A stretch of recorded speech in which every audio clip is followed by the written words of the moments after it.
I came home. My door code failed. I called Dad. What is this? He sighed. It's for your own good. Sylvia chimed in. Just breathe. I smiled, sat down, and texted my lawyer. Trap sprung. File it all. It was a Wednesday afternoon, the kind of midweek day where the sky is a brilliant, mocking blue and everything feels perfectly normal. I was driving home from the office, my shoulders aching with that deep, familiar exhaustion that only comes from staring at project management spreadsheets for 9 hours straight. The leather seat of my car felt like a warm embrace, and the only thing keeping me going was the thought of a hot shower, a glass of red wine, and the absolute quiet of my own home. My house. It wasn't just a building to me.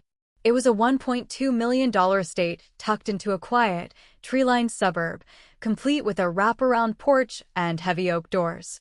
It was the physical proof that I, Nora, at 34 years old, had built something solid out of my chaotic life. I pulled into the sweeping driveway, the gravel crunching satisfyingly under my tires. The neighborhood was dead quiet, just the distant hum of a lawnmower. I grabbed my bag from the passenger seat, walked up the stone pathway, and stepped onto my porch. I reached out to the sleek, black smart lock on my front door, my fingers naturally moving to punch in my 6-digit passcode. It was muscle memory at this point. The lock let out a sharp, descending beep, and the keypad flashed a glaring red light. Access denied.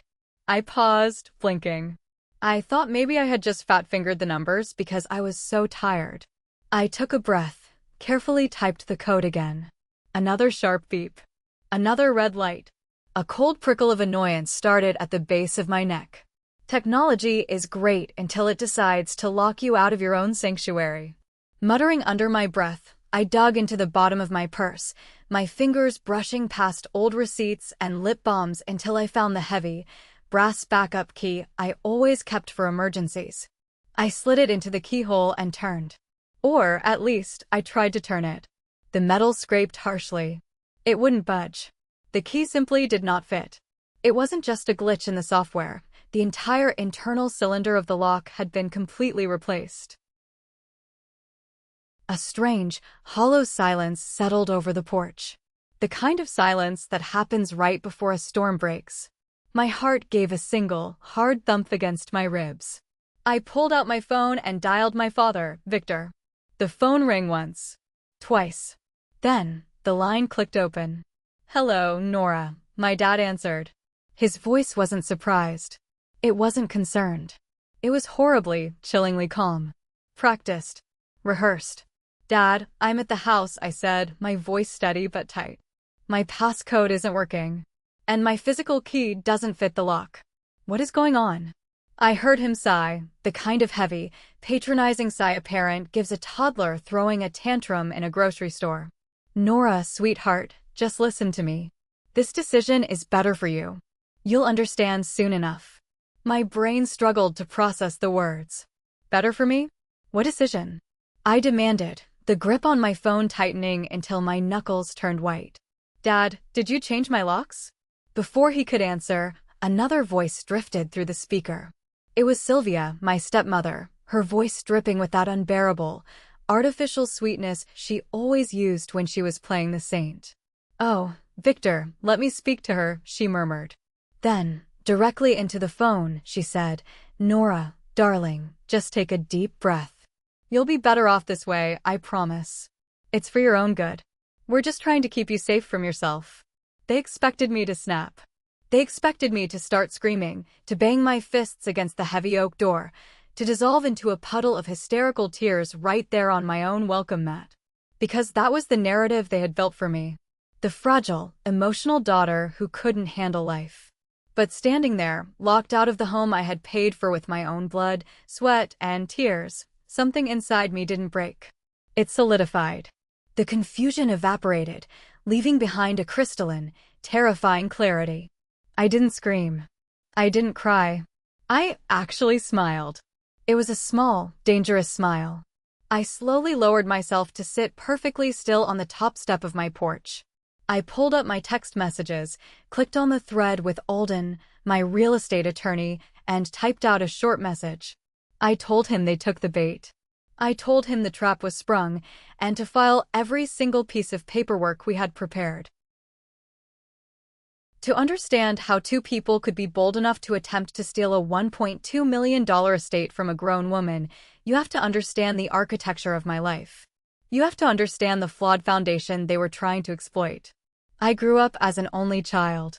My mother passed away when I was 12, a quiet tragedy that left my father and me rattling around a house that suddenly felt too big.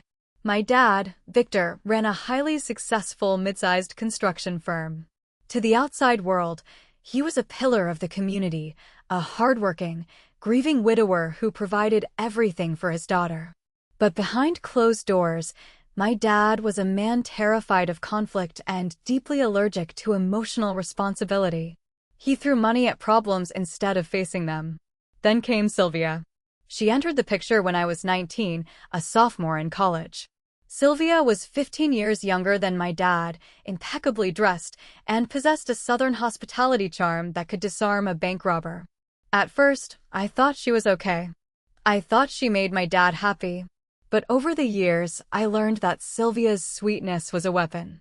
She was a master of passive-aggressive control, slowly isolating my dad from his old friends and subtly steering every family dynamic to revolve around her needs. Despite the weird family dynamics, I pushed myself. I threw my entire soul into my career.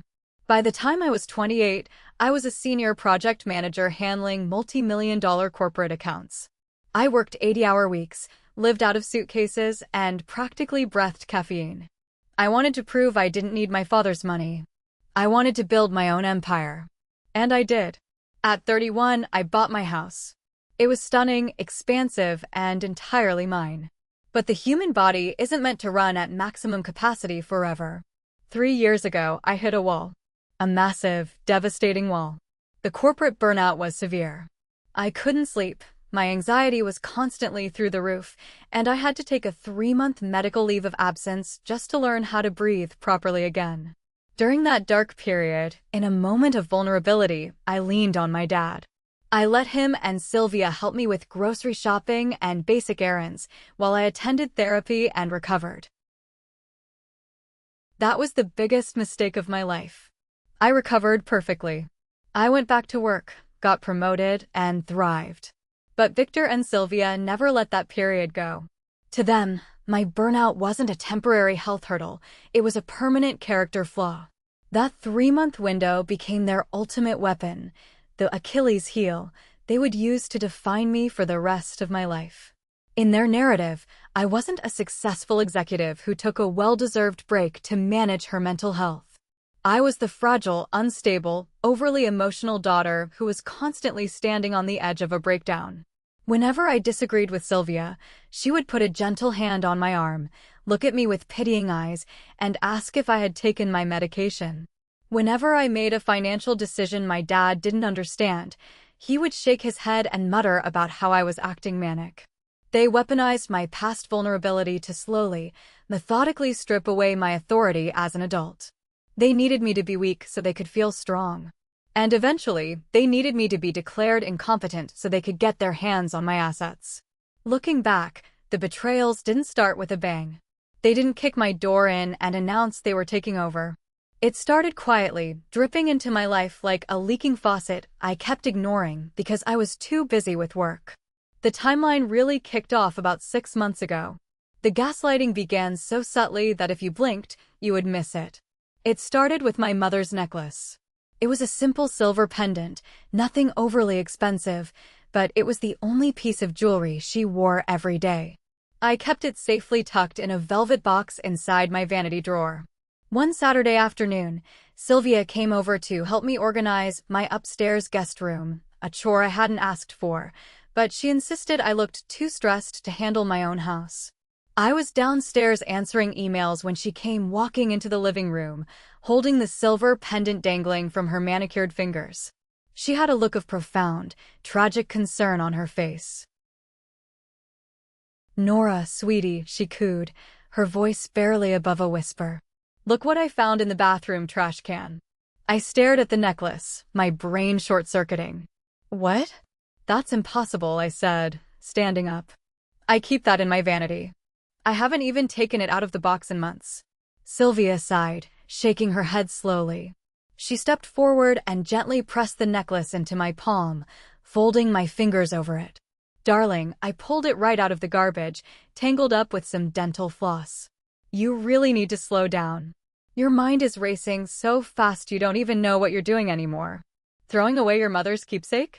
It's a sign, Nora. You're losing your grip again. A wave of cold dread washed over me. For a split second, I actually doubted myself. Did I take it out? Was I sleepwalking? Was the stress of my current project causing me to blank out? I looked at Sylvia's eyes, wide and full of faux sympathy, and I felt sick to my stomach. I took the necklace back upstairs. When I opened my vanity drawer, the velvet box was sitting exactly where I always left it, but it was empty. The hinges were slightly crooked, as if someone had pried it open in a hurry. That was the first drop of poison. She hadn't found it in the trash. She had taken it from my drawer, walked into the bathroom, and invented a scenario to make me question my own sanity. I knew it in my gut, but how do you prove it?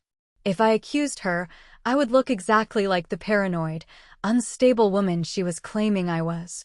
I would be playing right into her hands. So, I swallowed the accusation.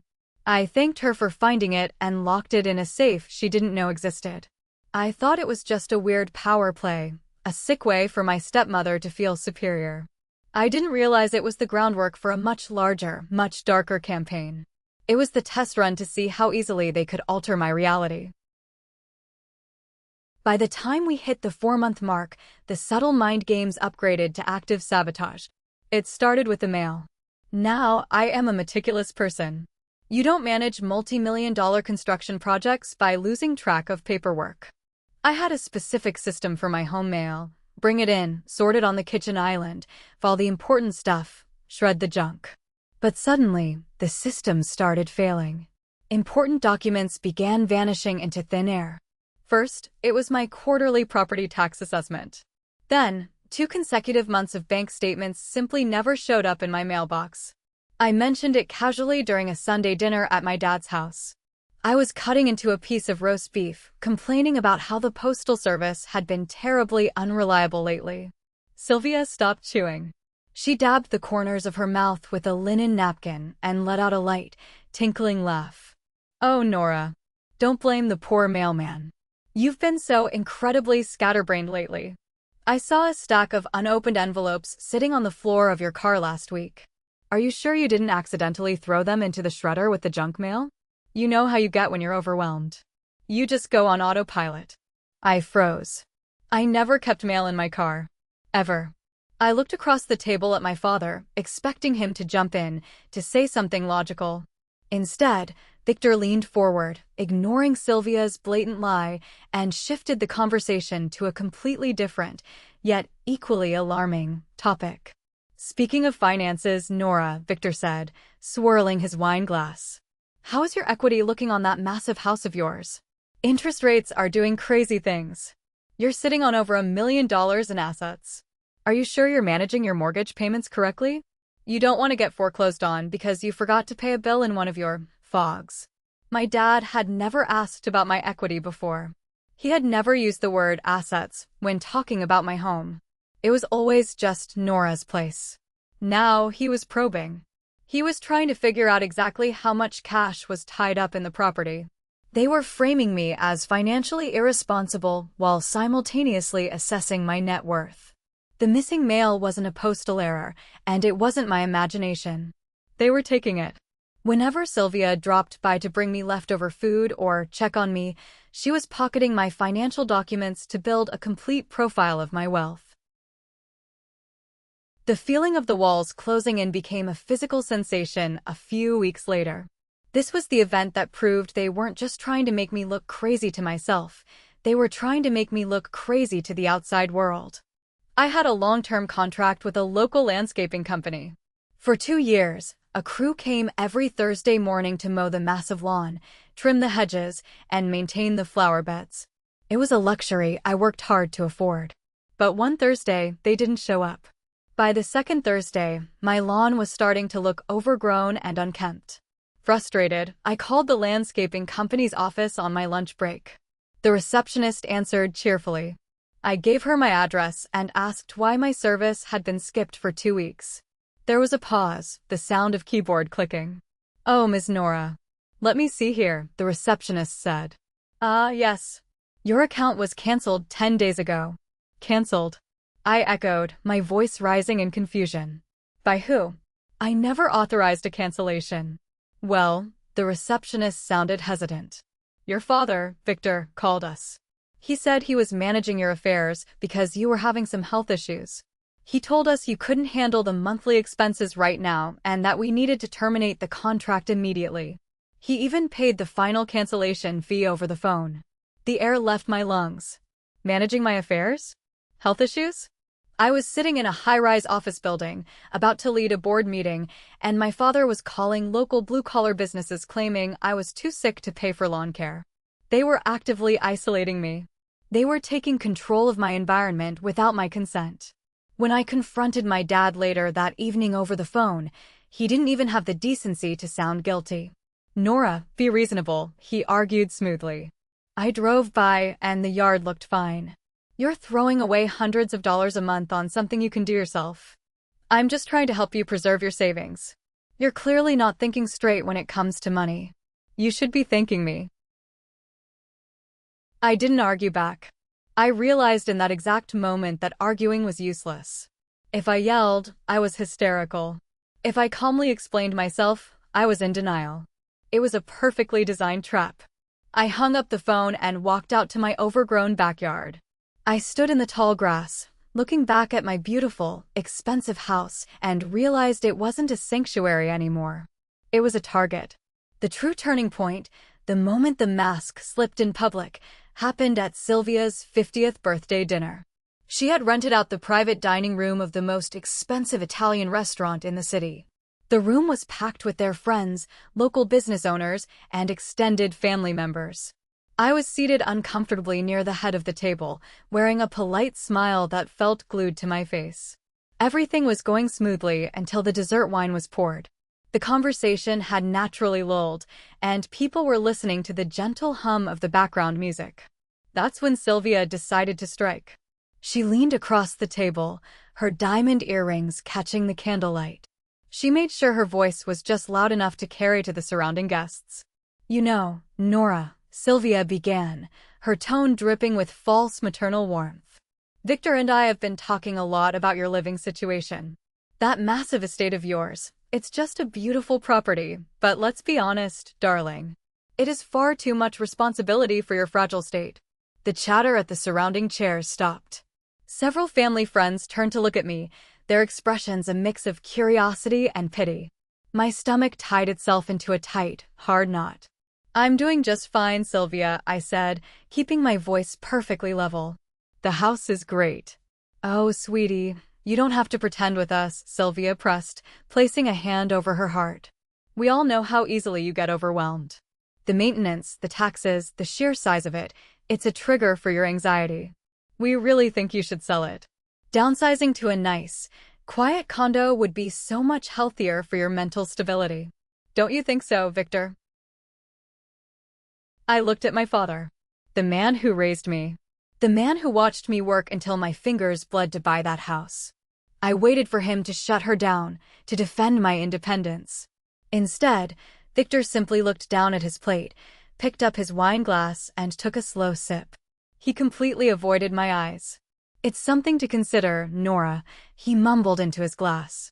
"Just for your peace of mind." It was a public execution of my credibility. In front of all these people, they had officially branded me as incapable of managing my own life. They were setting the stage. If they eventually sold my house from under me, all these people would just nod and say, "Oh, it's for the best." Her parents had to step in. She was so unwell. I didn't throw my drink in her face. I didn't storm out of the restaurant. I gently placed my linen napkin on the table, smiled at the woman who was trying to destroy me, and said, "I'll certainly take your advice under advisement, Sylvia. Happy birthday." That night, driving home, the last remnants of my loyalty to them died. I didn't see a father and a stepmother anymore. I saw 2 hostile liabilities. The final piece of the puzzle fell into place 2.5 months ago. It was a Sunday morning. Usually, I avoided going to their house unless formally invited, but I had left my favorite heavy winter coat in their hall closet a week prior, and the weather had suddenly turned freezing. Thinking nothing of it, I drove over. Their cars were in the driveway. Knowing they usually spent Sunday mornings reading in the sunroom, I punched in the garage keypad code, which they hadn't changed, and slipped inside the house. I walked quietly through the mudroom, intending to grab the coat and leave. As I approached the doorway leading into the large kitchen, I heard voices. They were hushed, urgent. I stopped dead in my tracks, pressing my back against the wall, out of sight.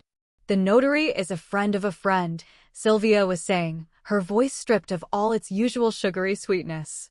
It sounded sharp, calculating. "He doesn't care about the details. As long as he gets his cut, he'll stamp the paperwork."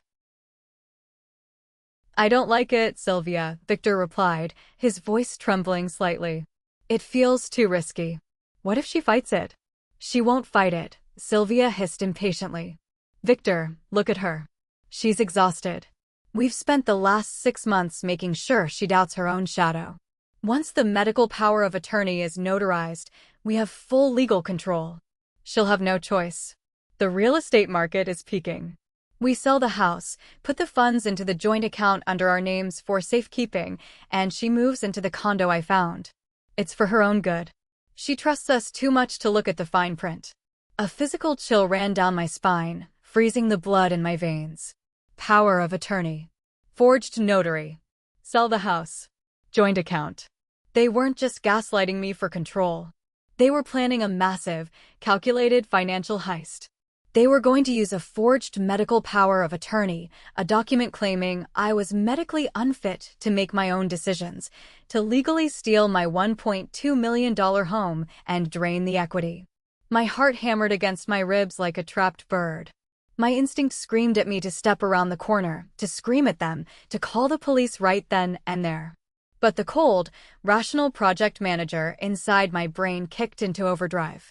If I confronted them now, it would be my word against theirs. They hadn't actually committed the crime yet, they were just talking about it. They would play dumb, hide the paperwork, and find another, more secretive way to ruin me. I took a slow, silent breath.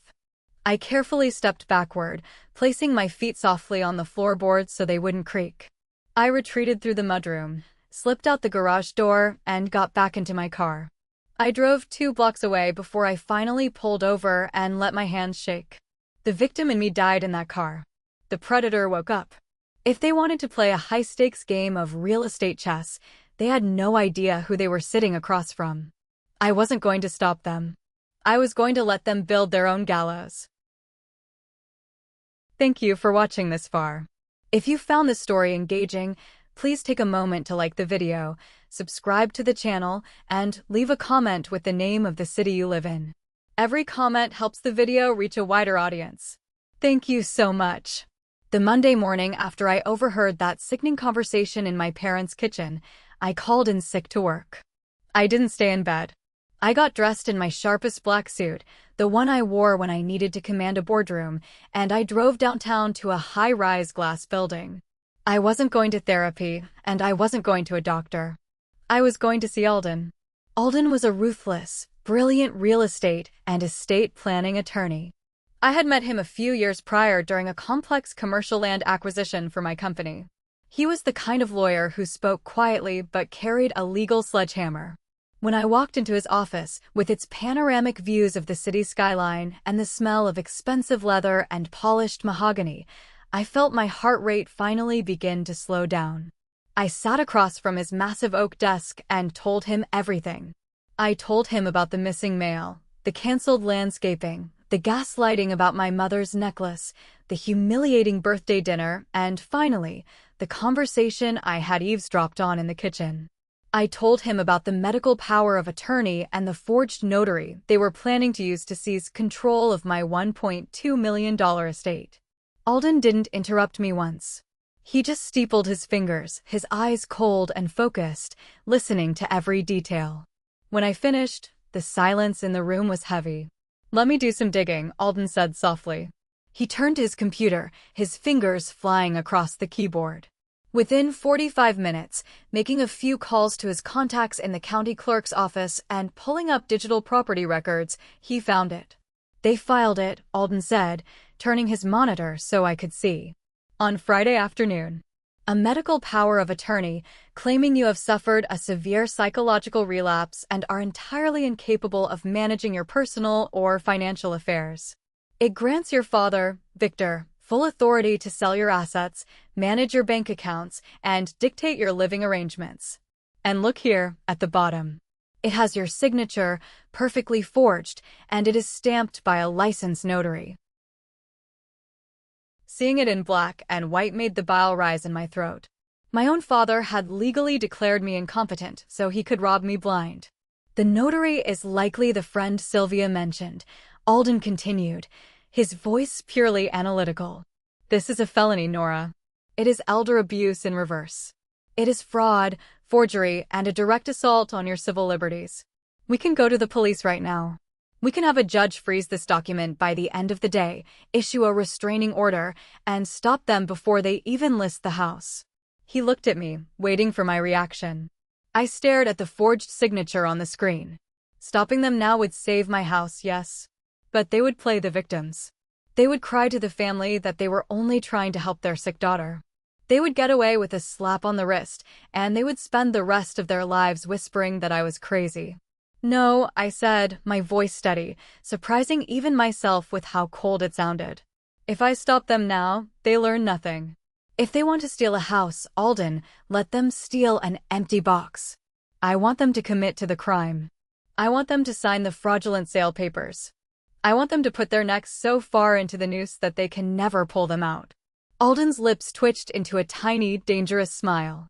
"All right then," he said. "Let's build a trap." The legal maneuver Alden proposed was brilliant in its absolute simplicity and its devastating finality. We were going to use something called an irrevocable trust. Here is how it works, in plain English. As long as my name, Nora, was on the deed to the property, Victor could use that forged power of attorney to sell it on my behalf. But if my name was no longer on the deed, his forged document became completely worthless. "We are going to create a blind irrevocable trust," Alden explained, sliding a fresh legal pad across his desk. "We will name the trust something entirely unrelated to you, like the Oakwood Holdings Trust. You will legally transfer the deed of your $1.2 million estate into this trust. The trust becomes the sole legal owner of the property. You will be the beneficiary, and I will act as the trustee. Because it is irrevocable, once the house goes in, you cannot easily take it out, and more importantly, no one else can touch it. Not your father, not your stepmother, not even a judge without a massive federal investigation." "So," I said, following his logic, "when my dad tries to sell the house." "Exactly," Alden nodded. "He will be signing a contract to sell a property that does not belong to the name on his power of attorney. He will be entering into a fraudulent real estate transaction with buyers, accepting funds for a house he has absolutely zero legal right to sell. It upgrades his crime from attempted fraud to massive, multi-level financial and wire fraud." We spent the next 6 hours drafting the paperwork.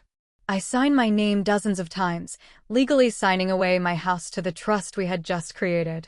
By 5 o'clock that evening, the deed transfer was filed quietly with the county. The Oakwood Holdings Trust now owned my home. To the outside world, and to any real estate agent not doing a deep, forensic title search, the house still looked like it belonged to me. But the legal trap wasn't enough. I needed concrete evidence of their malicious intent. On my way home from Alden's office, I stopped at an electronics store. I bought 4 high-definition, motion-activated hidden cameras. They were tiny, disguised as USB phone chargers and digital clocks. When I got home, I set them up. I put one in the living room, facing the front door. I put one in the hallway. But most importantly, I put 2 in my home office, angled perfectly to capture my filing cabinets and my desk drawers. I connected them all to a secure cloud server on my phone. I then took a stack of fake, dummy financial documents, Old bank statements with the account numbers blacked out, outdated tax returns, and printed emails about property values, and left them slightly disorganized on my desk. Bait. I sat on my sofa that night, watching the live feed of my empty office on my phone screen. The board was set. The pieces were in motion. All I had to do now was wait for the rats to take the cheese. The next 2 months were the most exhausting, psychologically draining period of my entire life. Not because of my job, but because of the performance I had to put on every single day. I had to become the exact person Sylvia and Victor wanted me to be, the scattered, exhausted, mentally fragile daughter who was completely oblivious to her impending ruin. It took every ounce of self-control I possessed not to scream when Sylvia came over. She would drop by unannounced, bringing casseroles I didn't want, her eyes constantly darting around my house, assessing its value. I would force myself to slump my shoulders, to rub my temples, to speak in a quiet, tired voice. I complained about how stressed I was at work. I told them I was having trouble sleeping. I handed them the exact ammunition they needed to justify their narrative.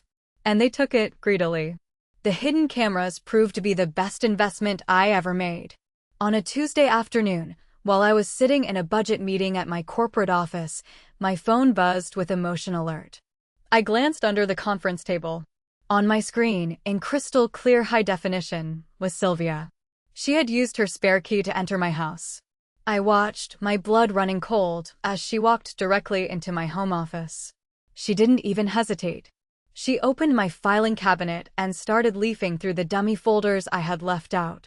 She took out her phone and snapped photos of the fake bank statements. She pulled open my desk drawers, her face twisted in a look of greedy concentration.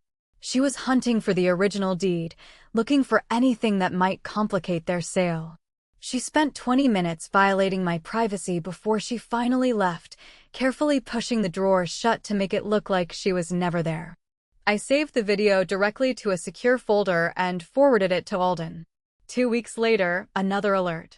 This time, it wasn't just Sylvia.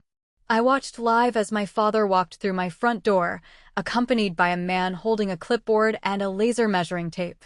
A real estate appraiser. My dad was giving him a tour of my house, pointing out the custom crown molding and the upgraded kitchen appliances. She keeps the place in great shape, despite her condition, I heard my dad say through the camera's microphone. We're looking to get a quick sale. The market is hot, and we need to transition her to a care facility soon. A care facility. The words hit me like a physical punch. They weren't just moving me to a condo. They were preparing to institutionalize me to get me out of the way entirely. The betrayal was so deep, so absolute, that it circled past anger and landed in a state of pure, icy detachment. I went to Sunday dinners. I ate their food. I smiled when Sylvia told me I looked pale and needed to rest. I let them believe they were the smartest people in the room. I let them think I was a sheep, blissfully unaware that the wolves were already wearing my clothes. They thought they were playing me. They had no idea they were just actors in a play I had already written the ending for. Which brings us back to that bright Wednesday afternoon. The day the trap finally snapped shut. I was at my desk at the office when my phone rang. It was Victor. His voice was laced with an artificial, urgent concern. Nora, honey, I really need you to take a half day and come home. Something important has come up, and we need to discuss it in person. It's about your health. I knew exactly what it was about. Alden had texted me an hour earlier. Title search triggered. They are executing the sale today. I packed up my laptop, told my boss I had a family emergency, and drove home. That was when I pulled into my driveway and found the massive moving truck parked on my front lawn. That was when I found the locks changed, the red light flashing on the keypad, and my key useless in the door. After I texted Alden from the porch, I stood up. It was time for the final act of my performance. I walked around to the side of the house, toward the open garage doors where 2 burly strangers in matching uniforms were carrying out my custom-made velvet sofa. Hey! I shouted, injecting as much panic and confusion into my voice as I could muster. What are you doing? Put that down. Who are you? One of the movers stopped, wiping sweat from his forehead. He looked at me with bored indifference. Sorry, ma'am. We're just following orders. The house has been sold. We were told the previous owner was moving out today. Sold? I repeated, letting my voice crack perfectly. This is my house. That was when Sylvia stepped out of the front door. She looked like she had just stepped off a yacht. She was wearing oversized designer sunglasses, a crisp white linen outfit, and she was casually sipping an iced coffee. She looked at me, a sickeningly sweet, pitying smile curling on her lips. "Oh, Nora, darling, you're early," she cooed, walking down the steps. "We didn't think you'd be home until tonight. We wanted to have all this sorted before you had to deal with the stress of it." Victor stepped out behind her. He wouldn't look at me. He stared firmly at the gravel in the driveway. "Dad? What is she talking about?" I demanded, taking a step toward him. "Why are there movers here? Why has my passcode changed?" Victor finally raised his eyes, and the cowardice I saw in them made my stomach turn. "Nora, please. Try to stay calm," he mumbled. "We sold the house. It's done. You weren't using your money wisely, your mental health is deteriorating, and we had to step in. It was the responsible thing to do. We found a lovely couple, Gideon and Fiona, who paid cash. We got a great price. You forged my signature," I yelled, letting the desperation bleed into the air. "You can't do this." Sylvia stepped between me and my father, her smile sharpening into something lethal. "Let's not be dramatic, Nora. The medical board and the notary agreed with us. You are not fit to manage this estate. We've transferred the funds into a joint family account to ensure your future care. You should be thanking us." She leaned in closer, dropping her voice to a whisper meant only for me. "You're too emotional to handle a mortgage, sweetheart. Just let the adults handle this." I stood dangerously still. I looked at my empty house, at the movers loading my life into a truck, at the people who had conspired to erase my independence. I let out a long, shaky breath, dropped my shoulders in mock defeat, and looked at the ground. "Where am I supposed to go?" I whispered, playing the broken daughter to perfection. Sylvia patted my arm, her victory absolute. "You'll stay with us in the guest room for a while, just until we find a suitable, managed care facility for you. We already moved your clothes and essentials. Come on. Let's go home." They thought they had won. They thought they had successfully evicted me, stolen a $1.2 million asset, and secured my future behind locked doors. They were so blinded by their own greed and their absolute certainty in my weakness that they didn't realize they had just invited a Trojan horse into their living room. I rode in the back seat of my father's car to their house, staring blankly out the window. For the next 48 hours, I became a ghost in their home. I stayed in the small, stifling guest room.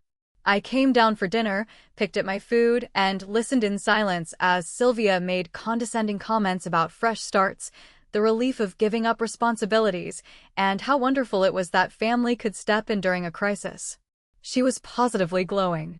She spent the evenings sitting on the living room sofa with her iPad, loudly browsing luxury vacation packages to Europe and looking at high-end sports cars. She was already spending the money she thought she had successfully stolen. But while Sylvia was shopping for Tuscan villas upstairs, I was sitting on the edge of the guest bed downstairs in the dark, my laptop glowing in my face, orchestrating their absolute destruction. Alden and I moved like shadows through the digital world. The sale had been executed, which meant the crime was officially complete. First, Alden contacted the title company and the closing attorneys used by the buyers, Gideon and Fiona. He dropped the bomb. He provided the certified documentation proving the property was owned by the Oakwood Holdings Trust, not Nora, rendering the sale completely fraudulent and the deed transfer illegal. He informed them that their clients, Gideon and Fiona, had just handed over nearly $1 million in cash to criminals. Second, we hit the banks. Alden filed emergency injunctions with the financial institution holding my parents' joint account, freezing all assets pending a federal fraud investigation. The money they thought they had secured was locked in a vault they could no longer open. Third, the real estate and medical boards. We submitted the hidden camera footage of Sylvia trespassing, the audio of my father admitting to canceling my services, and the forensic handwriting analysis proving the medical power of attorney was a complete fabrication. We filed elder manipulation reports, Ironic, considering I was the younger one, but the legal framework of familial financial abuse applied perfectly. And finally, the criminal charges. Alden didn't just call the local precinct. He went straight to the county sheriff's department with a binder full of irrefutable, hard evidence. We filed charges for felony fraud, forgery, wire fraud, illegal property transfer, and conspiracy. By Thursday night, the trap was fully armed, the exits were sealed, and the legal authorities were mobilizing. I closed my laptop, lay back on the guest bed, and listened to Sylvia laughing at something on the television upstairs. I closed my eyes and slept better than I had in 6 months. Friday morning arrived with a bright, crisp stillness. I woke up, took a long shower, and dressed in comfortable jeans and a simple sweater. I walked downstairs to the kitchen. The air smelled of expensive espresso and toasted bagels.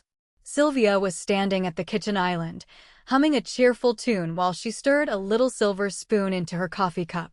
She was wearing a silk robe, looking like the queen of her own little kingdom. Victor was sitting at the breakfast nook, reading the newspaper, looking relieved that the stressful part was over. "Good morning, Nora," Sylvia said, not even looking up. Her voice was light and airy. "Did you sleep well? You know, the buyers, Gideon and Fiona, are finalizing the wire transfer this morning. The funds will clear into our account by noon. Once that happens, we'll start looking at those lovely assisted living communities we talked about. You'll thank us when your life is completely stress-free." I walked over to the coffee maker, poured myself a cup, and turned to lean against the counter. I looked at her. Really looked at her. "Is that so, Sylvia?" I asked, my voice no longer trembling, no longer quiet. It was cold, flat, and absolute. Something in my tone made her pause. She finally glanced up, her spoon freezing in the cup. Her eyes narrowed, trying to read my face. The mask of the broken, scatterbrained daughter was gone. Before she could speak, my phone vibrated in my pocket. I pulled it out. A single text message from Alden illuminated the screen. Filed. Warrants issued. Sheriff is turning onto their street now. Perfect timing. Less than 10 seconds later, a heavy, authoritative fist pounded on the front door. It wasn't a polite knock. It was the sound of the law. Sylvia jumped, spilling a drop of espresso on the marble counter. "Who on earth is that so early?" she muttered, tightening her silk robe and marching toward the foyer. Victor lowered his newspaper, a frown creasing his forehead. I followed slowly behind them, taking a sip of my black coffee. Sylvia yanked the front door open, an annoyed reprimand already forming on her lips. But the words died instantly.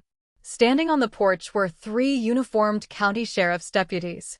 The lead deputy was a tall, broad-shouldered man with a face carved from granite. His badge glinted harshly in the morning sun. "Sylvia and Victor?" the deputy asked, his tone leaving no room for argument. "Yes," Victor answered, standing up from the table, his voice suddenly very small. "Officers, is there a problem?" The deputy stepped into the foyer, his hand resting casually near his duty belt. "Victor, Sylvia, you are both being served with multiple arrest warrants. The charges include felony fraud, first-degree forgery, wire fraud, and illegal transfer of property. I need you both to step forward and place your hands behind your backs." The color drained from Sylvia's face so fast she looked like a ghost. Her mouth opened and closed, but no sound came out. She stumbled back a step, gripping the wall for support. "What?" No, this is a mistake. There is a misunderstanding. We were just helping our daughter." "Ma'am," the deputy said sharply, pulling a pair of steel handcuffs from his belt. "We have a mountain of documented evidence, sworn affidavits, and video recordings. You knowingly executed a fraudulent sale using forged legal documents. You will have a chance to speak with your attorney at the station. Turn around." Chaos unfolded in slow motion. Sylvia lunged toward me, her eyes wild, her carefully manicured facade shattering into a million pieces. "Nora, tell them. Tell them you're sick. Tell them you authorized this. She's unstable, officer. Check her medical history. She's making this up." The deputy smoothly stepped between us, grabbing Sylvia's wrist and swiftly locking the cuff in place. "Ma'am, if you continue to resist, I will add charges. The property in question is owned by an irrevocable trust. You attempted to sell an asset you have absolutely zero legal claim to." Victor looked older than I had ever seen him. His shoulders slumped, his chest caving in as the second deputy secured his wrists. He looked over at me, his eyes wide with a mixture of terror and disbelief. "Nora," he whispered, his voice cracking. "Nora, what did you do?" I took another slow sip of my coffee. I leaned against the doorframe, watching the man who had tried to steal my life. "Exactly what you taught me growing up, Dad," I said softly, making sure he heard every single word. "Measure twice, cut once." His eyes filled with tears, a sudden, crushing wave of regret washing over him. But regret is a currency that means absolutely nothing once the damage is done. As the deputies marched them out the front door, the neighbors, the same wealthy friends who had attended Sylvia's birthday dinner, began peeking through their curtains and stepping out onto their porches. Sylvia hissed my name like a curse, black mascara streaking down her cheeks as she was pushed toward the back of the cruiser. "You ungrateful girl," she screamed, thrashing against the deputy. "We were trying to protect you." "By stealing my home?" I asked quietly, standing on the porch. "By forging my name? By trying to lock me in a facility so you could buy sports cars with my money?" She looked like she wanted to spit venom at me, but the cruiser door slammed shut, cutting off her voice. Victor paused before the officer guided him into the second car. He looked back at me one last time. "Nora, I never wanted to hurt you. Things got complicated." A hollow ache flickered through my chest, mourning the father I thought I had, but the truth was already carved in stone. "You didn't just hurt me, Dad," I said, my voice echoing in the quiet morning air. "You underestimated me." The door shut. The engines roared to life. The sirens didn't blare, but the flashing red and blue lights painted the neighborhood in a chaotic strobe as the cars pulled away.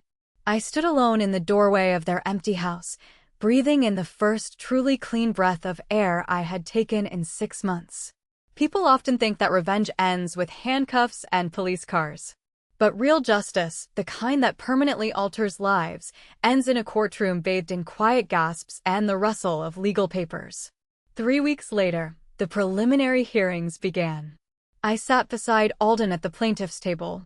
Across the aisle, Sylvia and Victor sat with their public defenders. Their accounts were still frozen, meaning they couldn't afford the high-priced lawyers they usually relied on. They looked pale, exhausted, and suddenly very, very small in their drab jail-issued clothing. Their defense attorney stood up and tried to argue that they acted out of misguided parental concern. He claimed they truly believed I was unwell and were simply trying to protect my assets. Alden didn't argue back. He simply stood up, picked up a binder so thick it made a heavy thud when he dropped it onto the judge's bench, and opened it. He played the hidden camera footage of Sylvia snooping through my files. He played the audio recordings of them discussing the fake notary. He presented the forensic evidence of the forged signature.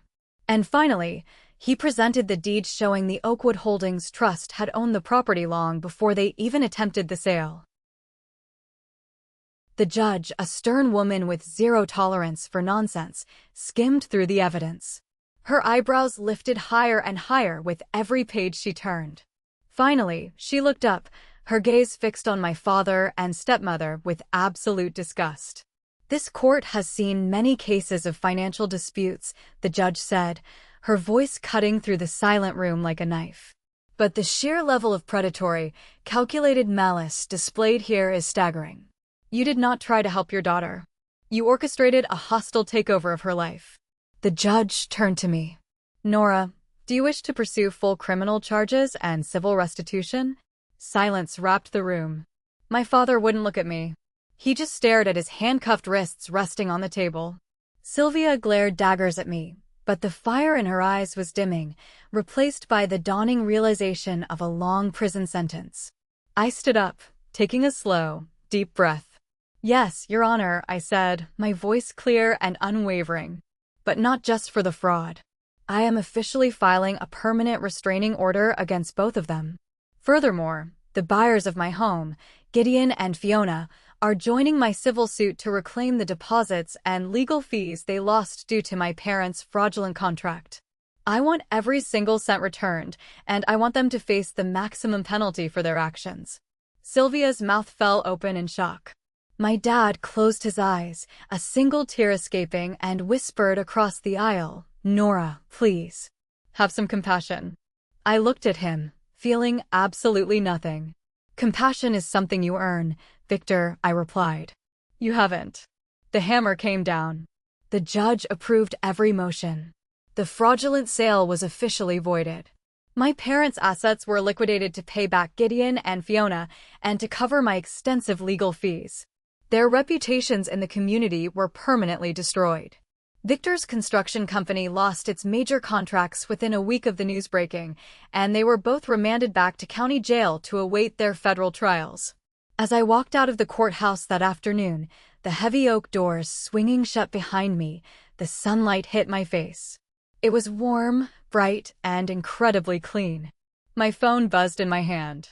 It was a message from Alden. "It's done. You're free." I drove back to my house. My real house.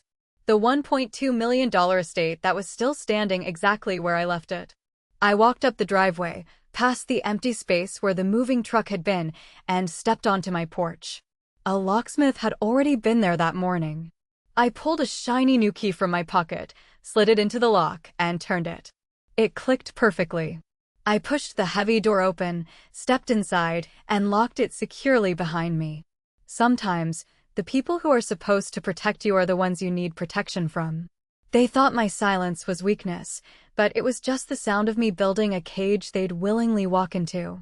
Now, I'm living peacefully in my own home, while they are facing the legal and financial ruins of their own making.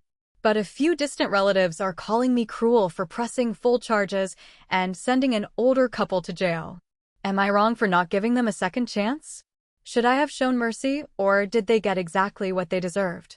Let me know what you think in the comments below. Thanks for watching.